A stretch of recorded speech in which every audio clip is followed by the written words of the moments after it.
You're listening to the Love Over Addiction podcast.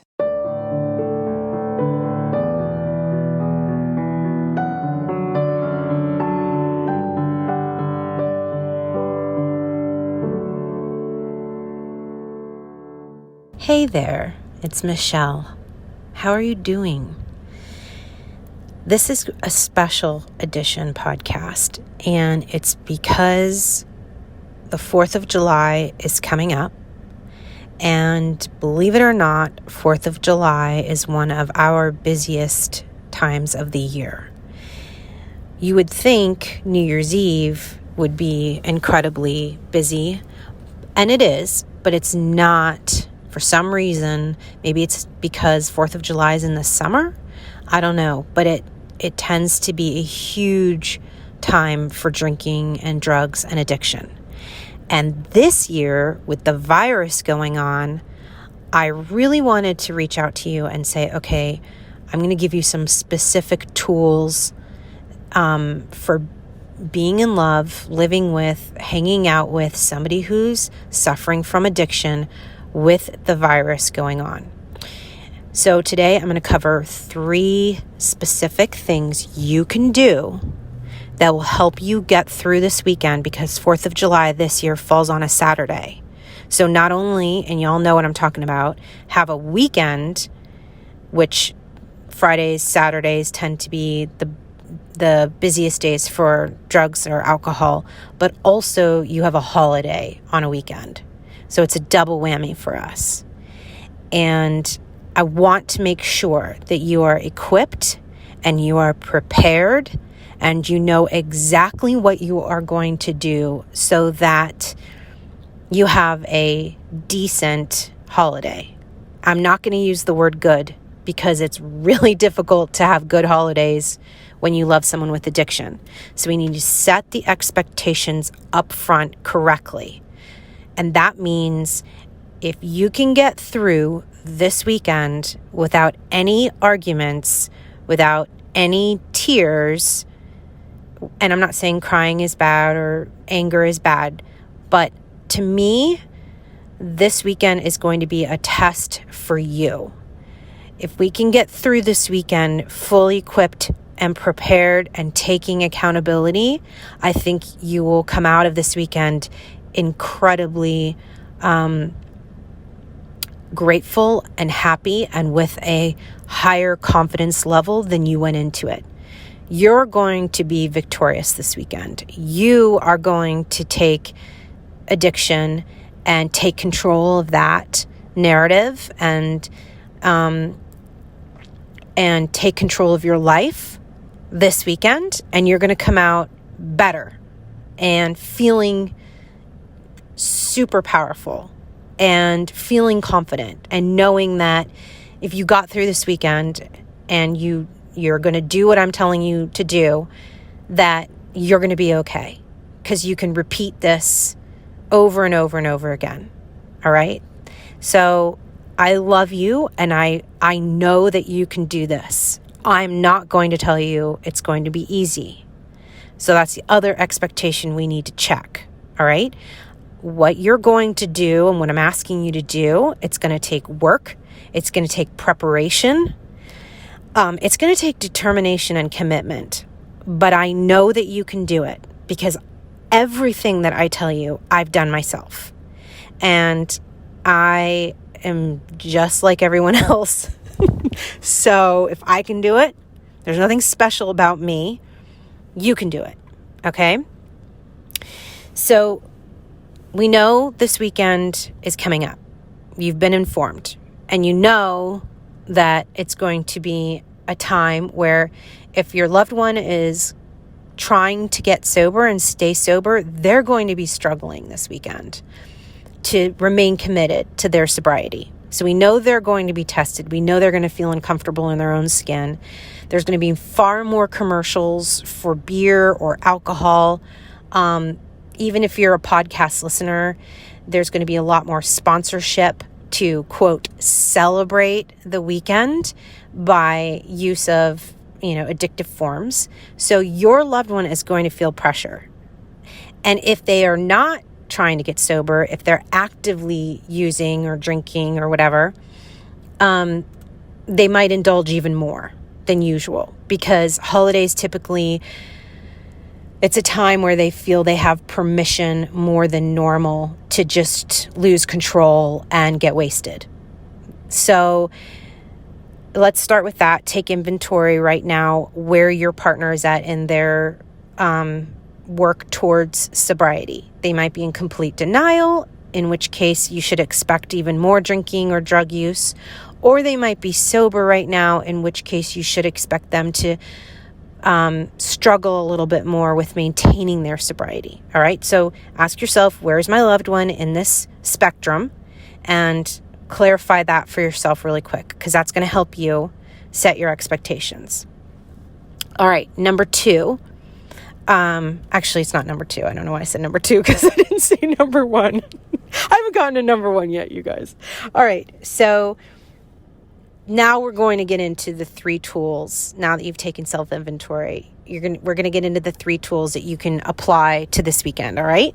So you have 3 choices. Now, remember, we don't say in this community that you are powerless over this disease. That's BS. We don't subscribe to that theory at all. That's very common in the recovery world. We are different. We know you have power over this disease. You are not a powerless, helpless victim creature. You are strong. You are grounded. You are totally and fully capable of reclaiming your life over this. And so I'm going to give you 3 options that you can do this weekend, and you get to choose which one sounds right for you. Okay? But the key is to prepare and put one of these plans into action. So, number 1, if you are invited to an event to celebrate 4th of July, which a lot of you won't be because we're dealing with the virus and social distancing, but if by chance you are, and you want to go, you are allowed to go. I'm giving you permission. 2 thumbs up, go for it, go to this, social practice, social distancing, blah, blah, blah, but go. You have my total blessing, but you may not go with them. If they're going to tag along, then you can't go. This 4th of July, particularly, I want you to go without them. 5 minutes of a good time is better than than them tagging along with you and going to this party and ruining your good time and potentially embarrassing you, or potentially getting in the car with them after they've been drinking if they've lied and told you they haven't. So go to the party without them. And if you've had 5 minutes of fun, consider it a success. Okay? But do not go to the party with them. And I know for a lot of us codependents, that advice is tough, right? Because we've really relied heavily on their company. Even if their company makes us miserable sometimes, for some very unhealthy reason, we like being around them still. We like maybe keeping an eye on them. It gives us a false sense of control. We like keeping tabs on them so that we can rub their faces in it later and not be lied to. It helps us feel like we know the truth of what's really going on. But I want you to break that negative pattern, and you're going to go to the party without them. Okay? So that's option number 1. The second option you have for celebrating 4th of July weekend is you can create a safe space in your house. So let's say you have nowhere to go, or you're not comfortable going out, and you were planning on staying home with your loved one. And you know, based on the past, that there is a very high probability that they are going to drink and overindulge. And there's a very high probability that that's going to drive you insane and cause you pain and frustration and hurt. So if you're staying home with your loved one, you need to create a safe space. What does that look like? It means today, right now, you are going to start to think of a space in your living quarters, that in your home, that is a private area with a door. It has to have a door. It can't be an open living space. And it has to be a door with a lock. And if you don't have a lock in your door, go to Home Depot. They're $7. Buy a lock and install it. Yes, you can. I know that sounds like a lot if you're not a handy person. But again, I've done it. So can you. It's not difficult. It takes 10 minutes. Ask the employee at Home Depot, wear your mask, go to the store and get yourself a lock. You need to think of this safe space as the place where you are going to be sleeping and you are going to be spending significant amount of time for the 4th of July. So you're going to bring in books. Think of books that you haven't read that you've wanted to. Go ahead and order those or grab them if they're laying around your house. You're going to go to the grocery store or the local convenience store and get yourself some pretty flowers that you're not allergic to if you're allergic.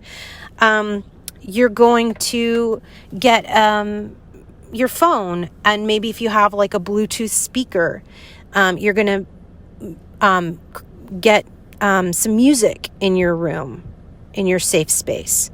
You're going to go to Target or somewhere around your house. Grab a candle. They're inexpensive.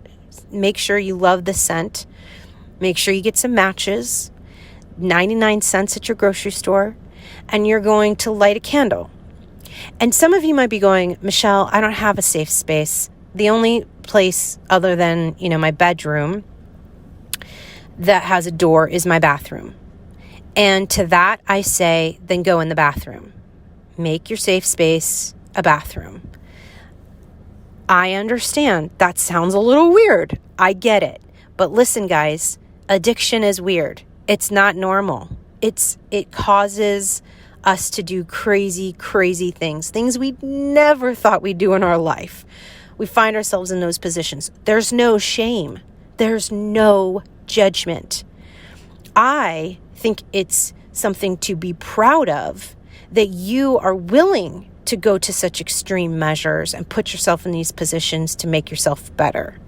And getting a safe space, no matter where you can claim it, is something that takes courage and something that you should be celebrated for.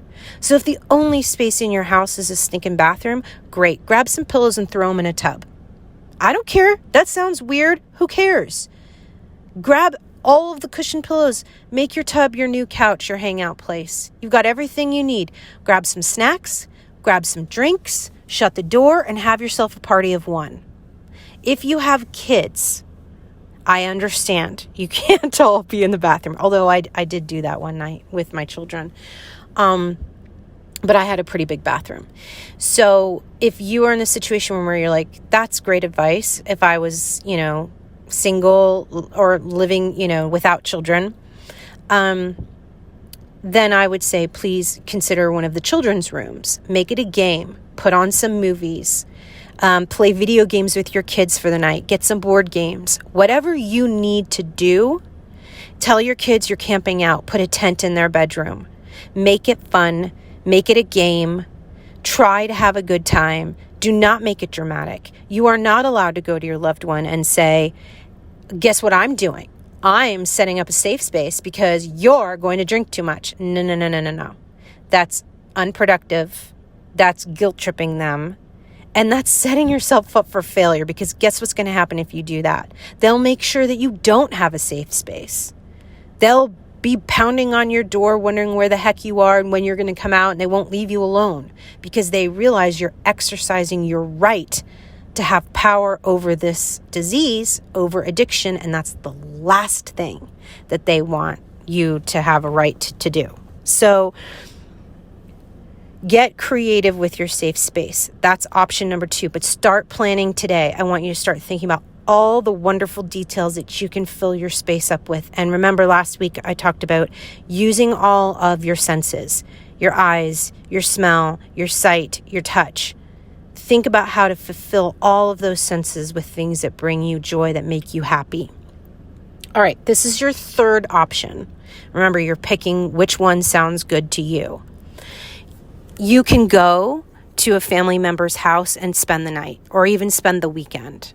Pack up your belongings that you know will make you happy talk to one of your family members and say, hey, would it be okay? Now, I recognize there's a virus going on, so I'm going to let you kind of navigate that situation yourself. Use your best judgment. But if you feel like this is going to be unbearable, if you are in physical harm, if they have a history of being physical or abusive when they are drinking or using drugs, the best thing you can do is remove yourself from your situation and remove your minors and just say, hey, you know what? Say to your loved one, I love you. And I know this weekend is going to be a doozy. So I'm going to take the kids and we're going to head out for the weekend, and you knock yourself out. You have the whole place to yourself. I'm not going to monitor you and I'm not going to nag you. Go for it. I'll talk to you on Monday. And don't call, don't text, don't check on them. And most importantly, you have permission to lie about where you're going if you think there's a possibility that they will show up at your front door. And that sounds extreme to some of you, but for some of us, that is a reality. And we do not have to reveal all the time the truth if we know that we are in danger. You don't owe them any explanations, right? You don't need to over-explain. You are a grown adult that can make mature decisions. You are the sober one in this relationship. And so you're wiser and more mature than the one that you love. So be in charge and ask yourself, which one of these 3 scenarios makes sense for me this 4th of July? Which one sounds right to me? And then here's the deal, guys. I need you to do the work to prepare for it. I need you to do this so that you get a win, so that you can come out on July 7th, 6th. Yeah, 6th is Monday. So that you can come out on Monday and go, damn straight I did that. Heck yeah. I was proactive and I was organized and I was committed and I didn't falter. I followed through and I got great results. And if I can get through this weekend, which I promise you is one of the biggest drinking weekends and partying weekends out there, then you know what else you can do? You can do anything else because you got through this. You're not alone during this time. There are hundreds of thousands of us out there that are in the exact same position that you are in. We just don't talk about it.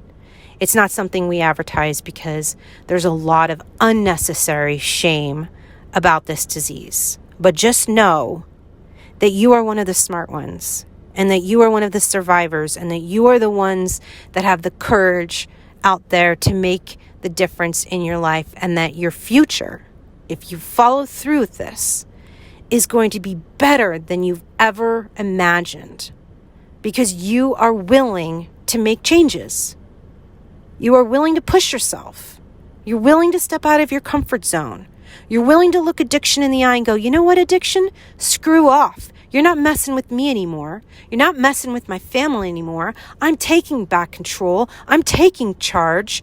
I'm not some lifeless, helpless little girl. I am a woman. Hear me roar. And if you're a man, you get what I'm saying too. You can apply this to yourself as well. I just can't think of any man phrases right now. So I hope you found this helpful. I am rooting for you. I am with you. I am here to cheer you on, and I am here to tell you in the loudest, most convicted voice possible that you absolutely can choose one of these choices, follow through, and feel better on Monday. And I want to hear all about it. I want to hear your victory stories. And if you stumble, if you fail momentarily, that's okay. Give yourself grace. Pick yourself back up. This is a learning process. This is opportunities to grow. And then readjust. Keep readjusting. Be flexible and be forgiving of yourself. All right. I love you. You've got this. I don't even need to say good luck to you because I know you can do this. And 4th of July, this instance that could be terrible and horrible and horrific and miserable and blah, blah, blah, blah, blah, cause you so much pain. This is going to be an opportunity, and it's going to be a huge triumph. It's going to be a massive success. You're going to use this to your advantage, and I cannot wait for you to do that. All right, I love you, and I'll talk to you later. This podcast is created for your support, encouragement, and entertainment with Michelle's personal thoughts and beliefs. From one woman to another, bonded together by the fact we love someone suffering from addiction. This is not intended as a substitute for therapy or advice from a professional.